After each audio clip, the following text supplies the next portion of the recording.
Lead and live in a whole new way. Hey, friend, and welcome to the Less Stress, More Joy podcast with Amy Leneker. It's me, Amy. And today we are going to dive into the most common things that derail a feedback conversation. And I wish I could see you, because if I could, I would ask you to raise your hand if you've ever been a part of a feedback conversation that went wrong, because I have a feeling you would be raising your hand. I am raising mine, and I literally teach a class on feedback.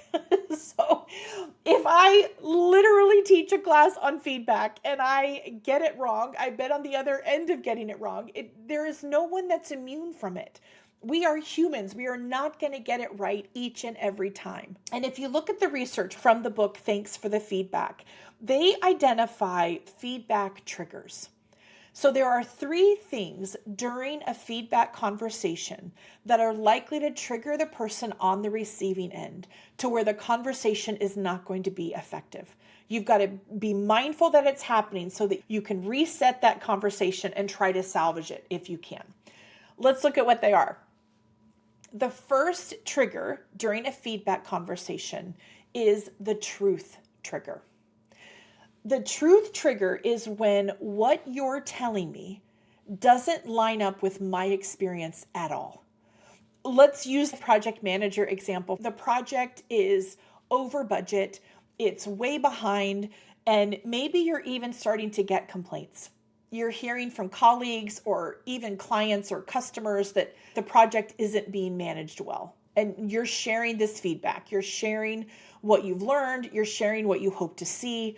If I am that project manager, and according to my schedule, we are right on time. And we're actually a little under budget. And I just did a survey a week ago to find out how satisfied people were with the project, and everyone was off the charts. If that's the experience I'm having, and then I sit down with you and you provide constructive feedback about the project, immediately my truth trigger is off. It is flashing red lights, because what you're telling me doesn't line up with my experience. If you don't see that, and if I don't say that to you, then the rest of our conversation is probably going to be pointless. It's going to be a waste of time, and it's probably going to damage our relationship. We've got to find ways to insert those pauses. So after sharing the feedback, a really quick check-in, does this line up with you? I want to pause for a second. Everything that I just said, has that been your experience? Give the other person some autonomy to share if this is really what they're experiencing. And if the answer is yes, great. We're on the same page. Now let's talk about what's next. Or if it's not, now we've got a different conversation we need to have. If you don't address the truth trigger, trust in that relationship is going to go down. And it doesn't go away. Trust me when I tell you, it doesn't go away. That's where we start having meetings after the meeting. That's where conflict starts to escalate. That's where the rumor mill is off and running. So be really mindful and really thoughtful about the truth trigger. The second is what the researchers call a relationship trigger. So unlike the truth trigger, which is about the content of what you're sharing, the relationship trigger is about the person. It's about the relationship that we have. And do I trust you to be giving me this information? Think about 2 coworkers for a moment. Think about a coworker that has really earned your trust. They have had your back. You have had a number of work successes together. If you're in a pinch, you know that you can call that person and they'll come through for you. Can you think of someone like that? Now, think about someone you've worked with who is the opposite of that. You don't have a lot of trust in them. They haven't come through for you. They haven't been there when you've asked for help. Imagine a feedback conversation where you're hearing the exact same thing from those 2 different people. Chances are it's not going to land the same way.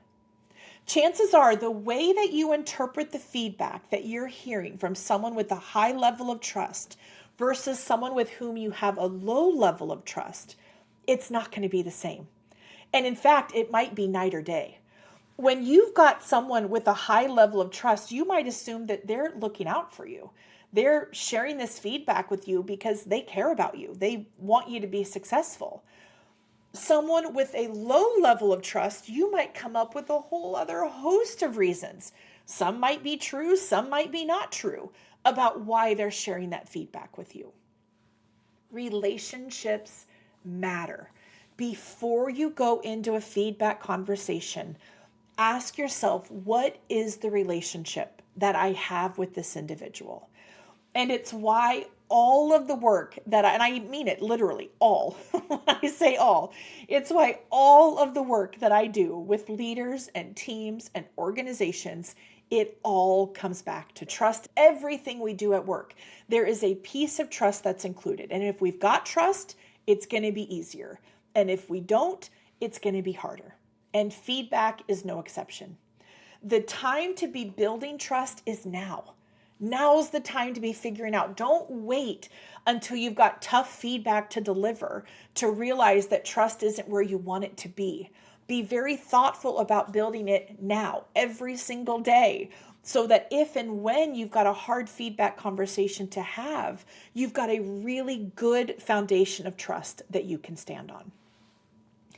And if it hasn't been clear already, I know I say this each and every week during this podcast, these are not just work skills. These are the exact same skills that you use in life. These are the same tools of having hard conversations, whether we're talking about the workplace or the dinner table or a family reunion. It doesn't matter. The context can shift, but it really comes down to what is the amount of trust that you have? What is that relationship? Because that impacts your experience. We've talked about truth. We've talked about the relationship trigger. Now let's look at the third one, which is what the researchers call the identity trigger. The identity trigger is to what degree am I basing my identity on the feedback that I'm hearing? So that project manager example, as a project manager, if I am hearing that tough feedback, an identity trigger might be that I start doubting myself as a project manager. It might mean that I start doubting myself as a member of this team. So when you're sharing feedback, you want to be really specific so that the person doesn't extrapolate it to say, oh, this entire thing is a failure. This entire project has been a failure. It's that, no, what we're talking about is this specific part. This specific thing is what this conversation is focused on. If you can first be really mindful about what is the type of feedback that you're trying to share. Is it appreciative to keep them motivated? Is it coaching to help them get better? Or is it evaluative to help them know where they stand or what to expect? If you can do that, if you can get really clear on what the purpose is, and then during the conversation, be mindful of the 3 triggers. Build in the pauses to make sure that you are mitigating for a truth trigger, a relationship trigger, and an identity trigger. Your feedback conversations will have a much higher chance of success. There is no silver bullet. There isn't anything you can do so that every feedback conversation goes the way you want it to. I wish there were because I would use it. But by using these tools, you can at least set yourself up for as high of a level of success as possible. When you're sharing feedback in this way, the way that we talked about today, and when people have an expectation and an understanding that this is how feedback is going to work here, stress goes down. If you liked it, please hit follow, send this episode, share it with a friend, or leave a quick review. It really is the best way to help other people find the Less Stress, More Joy podcast. You can check out my brand new book, Cheers to Monday, which comes out on March 24th, and it's available wherever books are sold. Reach out. We'd love to hear from you, Amy at amyleneker.com. Take good care, and I'll see you next time.